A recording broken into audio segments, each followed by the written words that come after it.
Hello বন্ধুরা, তোমরা সবাই কেমন আছো? আশা করি সবাই ভালো আছো। আমিও খুব ভালো আছি। তো আজকে আমি বলবো যে অ্যালোভেরা দিয়ে রুক্ষ শুষ্ক চুলকে কিভাবে সিল্কি অ্যান্ড স্মুথ করা যায়, যার জন্য আমি আমার চুলের হিসাব অনুযায়ী অ্যালোভেরা কেটে নিয়েছি। তোমরা তোমাদের হিসাব অনুযায়ী কেটে নেবে, কিন্তু কেটে নেওয়ার পরে তোমরা সঙ্গে সঙ্গে ইউজ একদম করবে না, কারণ তার থেকে যে হলুদ রঙের রসটা বেরোয় সেটা খুবই ক্ষতিকারক। তো সেটা 15 মিনিট তোমরা রেখে দেবে। রেখে দেওয়ার পরে 15 মিনিট পরে দেখবে সেটা কমপ্লিটভাবে সেটা ঝরে গেছে। তারপর সেটাকে ভালো মতো ধুয়ে তোমরা কেটে নেবে। তো আমি যেহেতু মিক্সিতে ব্লেন্ড করব না, তাই জন্য আমি আমার হিসাব মতো কেটে নিচ্ছি। তোমরা তোমাদের হিসাব মতো কেটে নেবে। যদি তোমরা ব্লেন্ড করো তাহলে নর্মালি তোমরা শ্বাসটা ছাড়িয়ে নিতে পারো, আর যদি ব্লেন্ড না করো তাহলে আমি যেভাবে কাটছি তোমরা সেভাবে কেটে নেবে। এইভাবে কেটে নিলে ব্লেন্ড ছাড়াই খুব সহজে অ্যাপ্লাই করা যায়, আর ব্লেন্ড করলে মাথা দিয়ে গড়িয়ে গড়িয়ে সব পড়ে যায়। তাই জন্য আমি ব্লেন্ড করব না, এইভাবেই কেটে আমি ইউজ করব। আর আমি এইভাবে কাটার জন্য আমি 2টো চামচ নিয়েছি, একটা কাঁটা চামচ আর একটা গোল চামচ। তোমরা চাইলে যে কোনো একটা চামচও নিতে পারো। আমি যেহেতু ব্লেন্ড করবো না, তার জন্য আমি কাঁটা চামচ দিয়ে একটু ঝিরঝির করে ফার্স্টে কেটে নিচ্ছি। তারপরে খুব ইজিভাবে গোল চামচ দিয়ে আমি ছাড়িয়ে নিচ্ছি। তোমরা দেখতেই পাচ্ছ এরকম করে সবটা অ্যালোভেরা আমি ছাড়িয়ে নেব। প্রত্যেকটা অ্যালোভেরা এবার ছাড়িয়ে নেওয়ার পরে তারপরে আমি অ্যাপ্লাই করব। বন্ধুরা, অ্যালোভেরা কিন্তু চুলের জন্য খুবই উপকারী।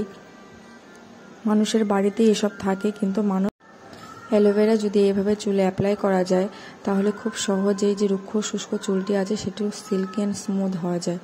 এ দেখো, ব্লেন্ড ছাড়াই কত সুন্দরভাবে ছেড়ে গেছে এটি।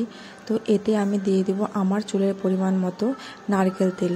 তোমরা তোমাদের মতো দিতে পারো 2 চামচ কি 3 চামচ। এতে দিয়ে তোমরা ভালো মতো মিক্স করে নেবে। তো আমি এখানে একটা জিনিস দিইনি, যেটা হলো মধু। মধুটা খুবই জরুরি, আমার ঘরে ছিল না তাই আমি দিইনি। তোমরা কিন্তু মধুটা অবশ্যই দেবে।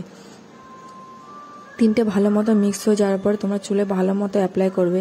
ফার্স্টে স্ক্যাল্পে মাসাজ করবে। মাসাজ করার পরে তোমরা কিন্তু পুরো চুলটাকে মাসাজ করবে। কিন্তু একটা জিনিস খেয়াল রাখবে, চুলে মাসাজ করার সময় কিন্তু চুলটাকে টেনে টেনে মাসাজ করতে হবে।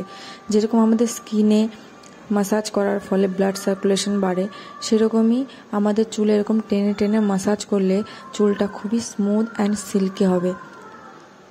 তাই জন্য এরকম করে টেনে টেনে মাসাজ করা খুবই জরুরি। তোমরা সবাই এবার টেনে টেনে মাসাজ করবে। পুরো চুলে অ্যাপ্লাই হয়ে যাওয়ার পরে তোমরা কম করে 40 মিনিটের জন্য সেটিকে বেঁধে রেখে দেবে। তো আমিও এখন কমপ্লিটভাবে তৈরি করা হয়ে গেছে, আমার চুলটাতে অ্যাপ্লাই করা হয়ে গেছে। তো আমি এখন এটাকে রেখে দেব। তো রাখার পরে তোমাদেরকে আমি পুরোটা স্নান করে আসার পরে তোমাদেরকে ভিডিওটি দেখাবো যে আমার চুলটা আঁচড়ানো ছাড়াই কতটা সিল্কি অ্যান্ড স্মুথ লাগছে।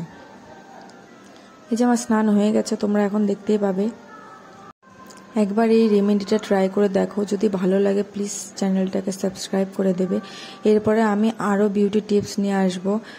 দেখো আমার চুলটা কতটা স্মুথ অ্যান্ড সিল্কি হয়ে গেছে।